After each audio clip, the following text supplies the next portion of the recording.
going on, Jerome's? So the future of Kirk Jerome, Ezekiel Cousins. Although if Kirk leaves the Vikings, I mean he's just Kirk Cousins.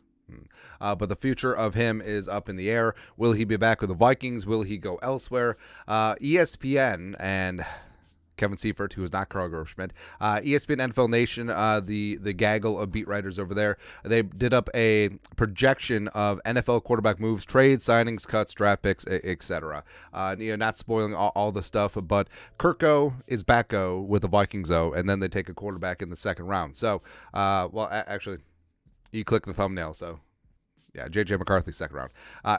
Kirk and the Vikings run it back. This is what Seifert had to say. The Vikings' decision, Cousins' deal doesn't void until after the deadline for franchise tag, so this would be an extension. He has repeatedly said he wants to end his career in Minnesota, and as he departed the locker room for the offseason, Cousins left a clear impression that he hoped the Vikings' offer would reflect a similar wish.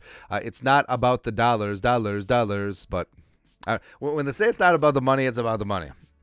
He said it's about what the dollars represent, and that's about respect, about wanting to be here, about loyalty. In other words, Cousins, who threw 18 touchdown passes in 8 games this season, isn't likely to be seeking a record-breaking deal in terms of average annual salary, but he does want the Vikings to back up whatever commitment they make with guaranteed money. Drafting at number 11, Minnesota isn't likely to select one of the top-tier quarterbacks in the class, so it makes sense to bring back Cousins. So in this case, let's re-sign him to a 2-year, $85 million fully guaranteed extension that gives the Vikings 2 years until Cousins is 38 years old to draft and develop his successor. So, 2 years, $85 million, just shy of the reported 2 years, $45 million. So clocking in at $42.5 million per year, which would put him just outside the top 10 in terms of compensation for quarterbacks. And people will be mad.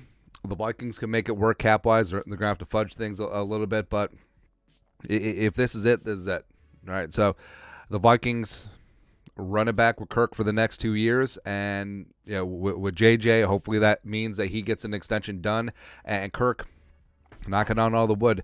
I mean, outside the Achilles injury, which, yes, was serious, I mean, his play has only gotten better. And in the last 2 years with Kevin O'Connell, I think that he's played the best ball of his career. Frankly, if he stayed healthy this year, I think the Vikings definitely give the Lions a run for their money in the North, as well as I think Kirk would have ended up being an MVP finalist, and I don't think that's too outlandish to say. But the Vikings do put a succession plan into place with JJ McCarthy Dynamite. So they go a different direction in the first round, but in the second round, 42. Now, after the Underwear Olympics, I don't necessarily expect McCarthy to be available at 42. I could see him as a back end of the first round, top end of the second round type guy, but just for the exercise here, the Vikings will be thrilled with this outcome, whether they get McCarthy via trade up in the first round. I just said that. Or by having him fall to them on day 2. Oregon's Bo Nix was also available here, but he might have a choice if Cousins hadn't been resigned. But with the veteran under contract for the next couple of years in this scenario, the Vikings have a longer runway to develop McCarthy, who is 21 years old. And in their simulation, so Williams, May, and Daniels went 1, 2, 3, win, play, show. Penix went at the top of the second round, I believe, to the Giants. And then Bo Nix fell all the way to the third round, which I don't expect, but I wouldn't be surprised if Bo Nix fell a little bit. I think that the arm strength, I think the arm strength questions are just a little bit too much. He's completely different from Penix. But with McCarthy, I know people are going to poo-poo, well, he threw 18 passes in the national title game. Did you see how Michigan was running the ball? And that's basically what happened with McCarthy over the last couple seasons as starting quarterback for Michigan. It's like they were a run-first team, they were a run-second team, and then McCarthy just had to clean up what was left and what was there. And overall, McCarthy was solid when he was asked to throw the ball. Like, he's not going to put up mind-boggling numbers, but you can see the scalable traits. He does have tier 1 arm strength.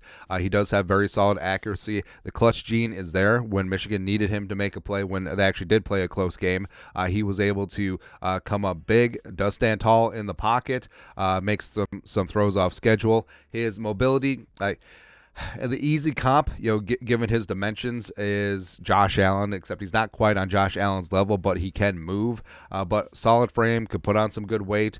In Michigan, he was in that run-first scheme. And I do think that, hey, if the Vikings bring back Kirk for 2 years, and he's going to be the guy, and McCarthy gets to sit and marinate and break down some footwork and build up technique and really become ingrained in the Kevin O'Connell offense, and he's ready to take the reins in 2026, I think that is the best of both worlds. And also the Vikings would have their first-round pick available to address the trenches. A defensive lineman, maybe even Jackson Powers Johnson in the first round. Who knows, man? But I understand that people are going to poo-poo bringing back Cousins, and I get that people will definitely poo-poo JJ McCarthy. But I think what the plan is with Kwesi and Kevin O'Connell, they want the best of both worlds. Like they want this whole competitive rebuild to continue, and Cousins would give the Vikings the best chance to win in 2024 and probably 2025. And McCarthy